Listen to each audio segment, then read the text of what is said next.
जय हिंद, जय भारत। दोस्तों, आज शहीद आजम भगत सिंह का 115वां जन्मदिन है। इस विशेष अवसर पर बात करेंगे वर्ष 2008 में इंडिया टुडे मैगजीन द्वारा किए गए सर्वे की, जिसमें यह जानने की कोशिश की गई थी कि जनता की निगाह में आजादी के संग्राम के समय से लेकर वर्तमान तक किसे कहें महानतम भारतीय। उन्होंने इस सर्वे के नॉमिनीज में फ्रीडम फाइटर्स, पॉलिटिकल लीडर्स, वैज्ञानिक, समाज सेवी, उद्योगपति, खिलाड़ी, सिने जगत के सितारों सहित कुल 60 प्रमुख हस्तियों को शामिल किया गया था। नतीजों के अनुसार भगत सिंह नंबर 1, नेताजी सुभाष नंबर 2 और गांधी जी नंबर 3 पर थे। मतदान के बारे में आप विस्तार से इंडिया टुडे की वेबसाइट पर देख सकते हैं, जिसका लिंक नीचे डिस्क्रिप्शन में दे दिया गया है। यूं तो राष्ट्रीय नायकों की इस तरह तुलना ठीक नहीं है, क्योंकि सबकी अपनी अपनी अलग अलग परिस्थितियां थी। फिर भी एक प्रश्न स्वाभाविक रूप से उठता है कि भगत सिंह जो केवल 23 साल इस दुनिया में रहे, उन्होंने ऐसा क्या अलग किया था कि गांधी जी, नेताजी, नेहरू जी और सरदार पटेल जैसे बड़े नामों के सामने उन्हें ग्रेटेस्ट इंडियन चुना गया। भगत सिंह का सार्वजनिक जीवन तो सिर्फ 7 साल था, और वो भी इतनी कम उम्र में। किसी भी इंसान की इंटेलेक्चुअल और आइडियोलॉजिकल मैच्योरिटी शायद 40-50 साल की उम्र में पहुंचती है,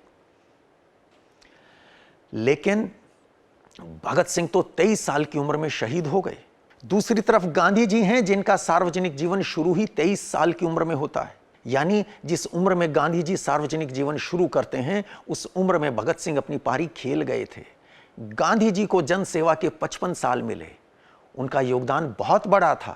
वे जानते थे कि वर्ष 1857 में शस्त्र विहीन हो चुका देश बंदूकों और बमों के सहारे अंग्रेजों से नहीं लड़ सकता। निराश और हताश जनता को उन्होंने अहिंसा और सत्याग्रह के हथियार थमाकर लड़ने के लिए तैयार किया।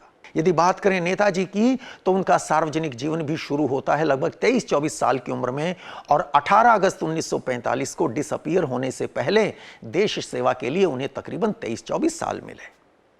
वर्ष 1947 में भारत की आजादी के समय ब्रिटेन के प्रधानमंत्री रहे क्लेमेंट एटली जब वर्ष 1956 में भारत आए, तो पश्चिम बंगाल के तत्कालीन गवर्नर जस्टिस पीबी चक्रवर्ती के साथ एक बातचीत में उन्होंने कहा कि सुभाष के सैनिक संघर्ष के कारण ब्रिटिश इंडियन आर्मी और नेवी के भारतीय जवानों में ब्रिटेन के प्रति निष्ठा लगभग समाप्त हो गई थी, जो भारत से अंग्रेजों की वापसी का सबसे प्रमुख कारण था। यह योगदान था नेताजी सुभाष का इस देश की आजादी के लिए। जहां तक बात है नेहरू जी की, इनका सार्वजनिक जीवन भी 23 साल की उम्र में शुरू होता है, और इन्होंने 52 साल तक देश की सेवा की। साइंटिफिक टेम्पर के धनी और सोशलिज्म के बड़े हिमायती थे। जुलाई 1928 में कीर्ति नामक पत्रिका में नए नेताओं के नए विचार शीर्षक से छपे अपने लेख में स्वयं भगत सिंह ने इनकी बड़ी तारीफ की थी। आधुनिक भारत के निर्माता नेहरू जी का रचनात्मक योगदान शानदार था। लेकिन दोस्तों, आज हम बात करेंगे महान विचारक, प्रबुद्ध क्रांतिकारी, बलिदानियों के शिरोमणि युगदृष्टा शहीद आजम सरदार भगत सिंह की। उनमें ऐसा क्या अलग था कि इंडिया टुडे के सर्वे में लोगों ने भारी मतों से उन्हें ग्रेटेस्ट इंडियन चुना? क्या इसलिए उन्हें सबसे ऊपर रखा गया कि उन्होंने देश के लिए अपना जीवन बलिदान किया? ध्यान से देखने पर यह बात जंचती नहीं, क्योंकि और भी अनेक देशभक्त वीरों ने हंसते हंसते आजादी के महायज्ञ में अपने प्राणों की आहुति दी थी। देश के लिए भगत सिंह का सर्वोच्च बलिदान उनकी लोकप्रियता के अनेक कारणों में से एक कारण जरूर है, लेकिन और भी कारण रहे होंगे।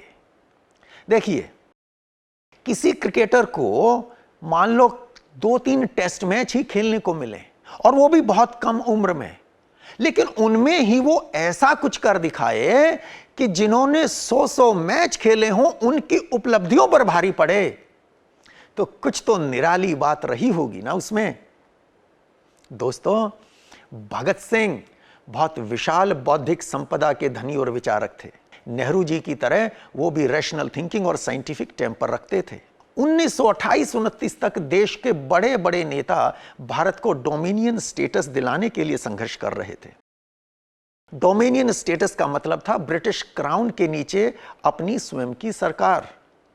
लेकिन 20-21 साल का एक नौजवान बहुत बड़ा स्वप्न देख रहा था।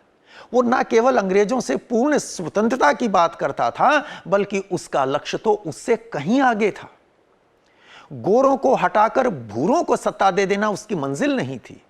वो ऐसे वैश्विक समाज का सृजन करना चाहता था जिसमें एक मानव के द्वारा दूसरे मानव का और एक राष्ट्र के द्वारा दूसरे राष्ट्र का शोषण असंभव हो जाए।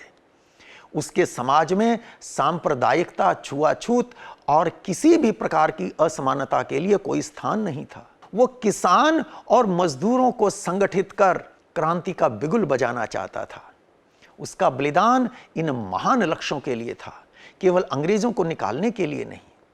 उदाहरण के लिए 2 फरवरी 1931 को नवयुवक राजनीतिक कार्यकर्ताओं के नाम लिखे अपने पत्र में भगत सिंह कहते हैं, मेरी राय में इस समय वास्तविक क्रांतिकारी ताकतें मैदान में नहीं हैं। असली क्रांतिकारी सेनाएं तो गांवों और कारखानों में हैं। किसान और मजदूर, यदि आप सोचते हैं कि आप किसानों और मजदूरों को सक्रिय हिस्सेदारी के लिए मना लेंगे, तो मैं बताना चाहता हूं, वे किसी प्रकार की भावुक बातों से बेवकूफ नहीं बनाए जा सकते। वे साफ साफ पूछेंगे कि उन्हें आपकी क्रांति से क्या लाभ होगा, वो क्रांति जिसके लिए आप उनसे बलिदान मांग रहे हैं। भारत सरकार का प्रमुख लॉर्ड रीडिंग की जगह यदि सर पुरुषोत्तम दास ठाकुर दास हों तो उन्हें इससे क्या फर्क पड़ेगा। लॉर्ड इरविन की जगह यदि सर तेज बहादुर सप्रू आ जाएं तो क्या बदलेगा। ये भगत सिंह लिखते हैं 2 फरवरी 1931 को, अपनी फांसी से 1.5 महीना पहले। वे अपने पत्रों और लेखों में भारतीय समाज के लिए नासूर बने रोगों जैसे सांप्रदायिकता, छुआछूत, सामाजिक और आर्थिक असमानता, अशिक्षा, अंधविश्वास आदि पर निरंतर प्रहार करते हैं और इस प्रयास में वो अखबारों को भी नहीं बख्शते। जून 1928 के कीर्ति पत्रिका में सांप्रदायिक दंगे और उनका इलाज शीर्षक से लिखे लेख में वो कहते हैं, अखबारों का असली कर्तव्य शिक्षा देना, लोगों से संकीर्णता निकालना, सांप्रदायिक भावनाएं हटाना, परस्पर मेल मिलाप बढ़ाना और भारत की साझी राष्ट्रीयता बनाना था। लेकिन इन्होंने अपना मुख्य कर्तव्य अज्ञान फैलाना, संकीर्णता का प्रचार करना, लड़ाई झगड़े करवाना और भारत की साझी राष्ट्रीयता को नष्ट करना बना लिया है। यही कारण है कि भारतवर्ष की वर्तमान दशा पर विचार कर आंखों से खून के आंसू बहने लगते हैं और दिल में सवाल उठता है कि भारत का बनेगा क्या। ये चिंतन था भगत सिंह का। अछूत समस्या पर भगत सिंह बात करते हैं और कहते हैं, कुत्ता हमारी गोद में बैठ सकता है, हमारी रसोई में साथ साथ फिरता है, लेकिन एक इंसान का हमसे स्पर्श हो जाए तो धर्म भ्रष्ट हो जाता है। जब तुम उन्हें इस तरह पशुओं से भी गया बीता समझोगे तो वे जरूर ही दूसरे धर्मों में शामिल हो जाएंगे जिनमें उन्हें अधिक अधिकार मिलेंगे, जहां उनसे इंसानों जैसा व्यवहार किया जाएगा। फिर ये कहना कि देखो जी ईसाई और मुसलमान हिंदू कौम को नुकसान पहुंचा रहे हैं, सब बकवास है।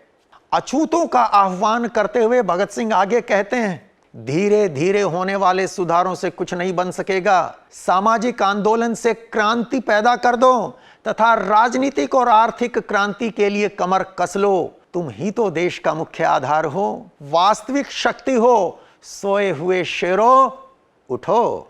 5 मई 1930 को स्पेशल ट्रिब्यूनल में चल रहे मुकदमे के दौरान भगत सिंह घोषणा करते हैं, हम वर्तमान ढांचे के सामाजिक, आर्थिक और राजनीतिक क्षेत्रों में क्रांतिकारी परिवर्तन लाने के पक्ष में हैं।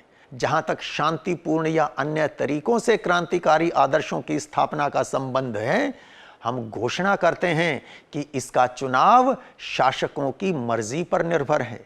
क्रांतिकारी अपने मानवीय प्यार के गुणों के कारण मानवता के पुजारी हैं। दोस्तों, भगत सिंह का संग्राम सिर्फ अंग्रेजों के ही विरुद्ध नहीं था, वे तो एक साथ अनेक मोर्चों पर लड़ रहे थे। जहां अंग्रेज उन्हें फांसी चढ़ाने को बेताब थे, वहीं कुछ नेता, अखबारों के संपादक, धार्मिक कट्टरता के पोषक, छुआछूत और अंधविश्वास के प्रणेता भी उनके निंदा का मौका नहीं चूकते थे। लेकिन भगत सिंह ने कभी भी अपने सिद्धांतों से समझौता नहीं किया। जो सवाल भगत सिंह ने आज से 90 साल पहले उठाए थे, वो सवाल आज भी खड़े हैं। इसलिए भगत सिंह अपने बलिदान के 90 साल बाद भी प्रासंगिक हैं और जब तक ये प्रश्न जिंदा रहेंगे, भगत सिंह भी जिंदा रहेंगे। और शायद यही वजह है कि 23 साल की कम उम्र में अपने सिद्धांतों और आदर्शों के लिए कुर्बान होने वाले भगत सिंह को यह देश ग्रेटेस्ट इंडियन मानता है।